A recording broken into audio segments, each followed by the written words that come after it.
저 स्वामी Sairam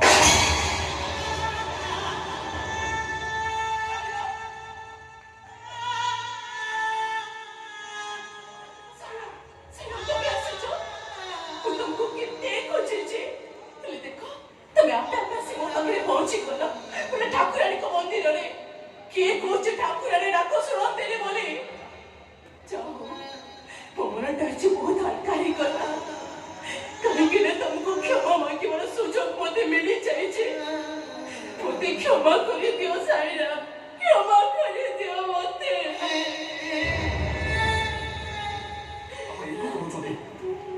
eco कुछ ना आप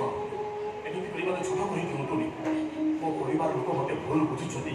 से मु आपन काहे दोष देबी कपाल लिखनु तो केही अलगा करि पारिबेनी ना मु पारिबी ना आपण ना आउ किए सतडा बेसी दिन लुचि की रहि पारिबनी दिने ना दिने धर्मर जय निश्चय हो शर्मिली तू एटी